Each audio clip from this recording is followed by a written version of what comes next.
नवरात्रि का 8वां दिन जो कि माँ महागौरी को समर्पित है। एक बार फिर से आप सभी का स्वागत है आपका आज के हमारे शो में। आज हम आपसे बात करेंगे नवरात्रि के 8वें दिन के बारे में। नवरात्रि के 8वें दिन माँ दुर्गा के 8वें स्वरूप माँ महागौरी की उपासना की जाती है। माँ महागौरी को श्वेत वस्त्रधारी, सौम्य और शांत स्वरूप वाली देवी माना जाता है। उनका रंग अत्यंत गौर यानी श्वेत होने के कारण उन्हें महागौरी कहा जाता है। वे अष्टमी के दिन पूजी जाती हैं और इस दिन कन्या पूजन का भी विशेष महत्व होता है।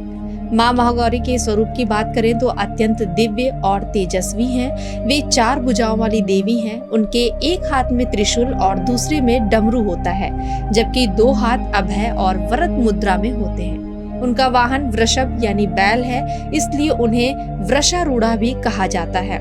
पौराणिक कथा के अनुसार माँ पार्वती ने भगवान शिव को पति रूप में प्राप्त करने के लिए कठोर तपस्या की थी। इस दौरान उनका शरीर धूल और मिट्टी से ढक गया, जिससे उनका रंग काला पड़ गया।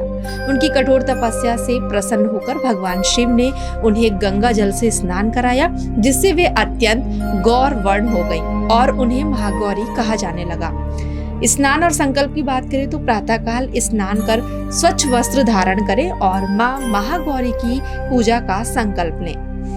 साथ ही महागौरी की मूर्ति या चित्र को पूजा स्थल पर स्थापित करें और माँ को सुगंधित धूप और दीप अर्पित करें। पुष्प अर्पण की बात करें तो माँ को सफेद रंग के पुष्प, विशेष रूप से चमेली और मोगरे के फूल चढ़ाएं। वहीं भोग अर्पण की बात की जाए तो माँ महागौरी को हलवा, पूड़ी और नारियल का भोग अर्पित करें। साथ ही पूजा में मंत्र को भी शामिल करें। वो मंत्र है ओम देवी महागौर्याय नमः। मंत्र का 108 बार जाप करें और माँ की आरती गाकर भक्ति भाव से पूजा को पूर्ण करें। कन्या पूजन की बात करें तो इस दिन कन्या पूजन का विशेष महत्व है। 9 कन्याओं को भोजन कराएं और उन्हें उपहार स्वरूप वस्त्र एवं दक्षिणा दें। माँ महागौरी की कृपा से मिलने वाले फल, माँ महागौरी की उपासना से जीवन की सभी बाधाएं दूर होती हैं। वैवाहिक जीवन सुखमय होता है और पारिवारिक समस्याओं का समाधान मिलता है। भक्तों के मन और हृदय में शांति और सकारात्मक ऊर्जा का संचार होता है। आध्यात्मिक उन्नति के लिए यह दिन विशेष रूप से फलदायी होता है। जो लोग विवाह या संतान सुख की इच्छा रखते हैं, उन्हें विशेष लाभ प्राप्त होता है। माँ महागौरी शुद्धता, करुणा और शांति की प्रतीक हैं। उनकी पूजा से व्यक्ति के जीवन में नए ऊर्जा का संचार होता है। इस दिन हमें अपने मन को शुद्ध करने और अहंकार, क्रोध तथा लोभ जैसी नकारात्मक भावनाओं को त्यागने का संकल्प लेना चाहिए। दोस्तों, आज हमने आपसे बात करी नवरात्रि के 8वें दिन के बारे में, जो कि माँ महागौरी को समर्पित है।